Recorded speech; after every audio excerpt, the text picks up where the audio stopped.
Hi வணக்கம்.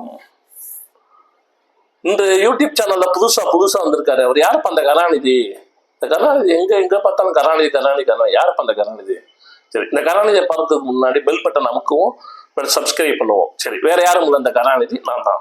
நான் வந்து மதுரையில பிறந்து வளர்ந்தவன். நான் சமூக பருவத்தில் மாணவ பருவத்தில் வந்து ஒரு அரசியல்வாதி, அதுக்கப்புறம் பின்பு சமூக ஆர்வலர், அதுக்கு பின்பு துறவி, அதுக்கு அப்புறம் கல்வி மற்றும் மருத்துவத்துக்கு நன்கொடையாளர், அதுக்கு அடுத்து அன்னதான குரு. சரி, இப்படியே வளர்ந்துக்கிட்டே போகும்போது மதுரை, சிவகங்கை மாவட்டம் தேவக்கோட்டை மற்றும் காரைக்குடி, அதுக்கப்புறம் ராஜபாளையம், அதுக்கப்புறம்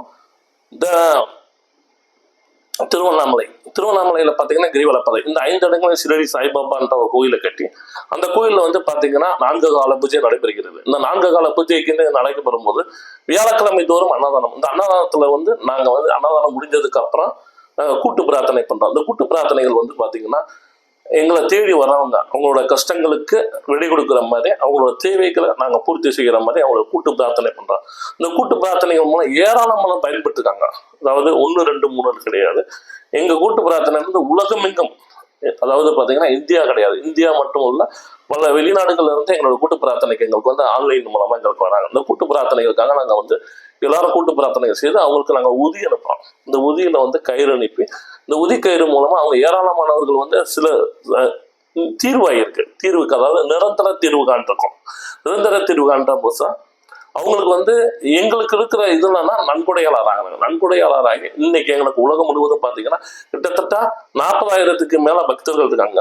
கிட்டத்தட்ட 10,000க்கு மேற்பட்ட எங்களுக்கு நன்கொடையாளர்கள் இருக்காங்க. இந்த நன்கொடையாளர்கள் வந்து பார்த்தீங்கன்னா எங்களுக்கு வந்து அன்னதானம் மற்றும் மருத்துவம், கல்விக்காக எங்களுக்கு நிறைய பண்றாங்க. நாங்களும் இதை வந்து வாரந்தோறும் இந்த 5 இடங்களில வந்து நாங்க ஏறத்தாழ 12 மணிக்கு நாங்க அன்னதானத்தை தொடங்குறோம். இந்த அன்னதானம் 12ல இருந்து 5 மணி வரைக்கும் நடைபெறுகிறது. இது மட்டும் இல்லாம நாங்கள் மதுரையில வந்து பாத்தீங்கன்னா இப்ப வேன் அன்னதானம், ஷிரடி சாய்பாபா அன்னதானம்ன்றது வந்து ஒரு வேனை வந்து நாங்க உருவாக்கி அந்த வேன் மூலியமா வந்து பாத்தீங்கன்னா வியாழக்கிழமை தோறும் மதுரை பெரியாஸ்பத்திரி, அது போக ரயில்வே ஜங்ஷன், இங்க இருக்கிறவங்களுக்கு ஏழை எளிய பிளாட்பாரத்தா தங்கிறது இவங்களுக்கு வந்து நாங்க ஒரு 300 சாப்பாடு, அதாவது வியாழக்கிழமை தோறும் 300 சாப்பாடு நாங்கள் தொடர்ந்து பண்ணிக்கிட்டு வரோம். அதே மாதிரி திருவண்ணாமலையில கிரிவலப்பாதை, அதாவது கிரிவலப்பாதத்துல பாத்தீங்கன்னா பௌர்ணமி அன்னைக்கு கிரிவலம் நடக்கிற அன்னைக்கு நாங்க வந்து 12 மணிக்கு நாங்க அன்னதானத்தை ஆரம்பிச்சு 4 மணி வரைக்கும் நடத்துறோம். இந்த அன்னதானத்தை வந்து எங்களுக்கு வந்து நாங்க மனதொட்டு நாங்க செஞ்சுக்கிருக்கோம். சரிங்களா? இதை மீண்டும் நாளை நாங்கள் சந்திப்போம். உங்களுக்கு புது செய்தி கூட.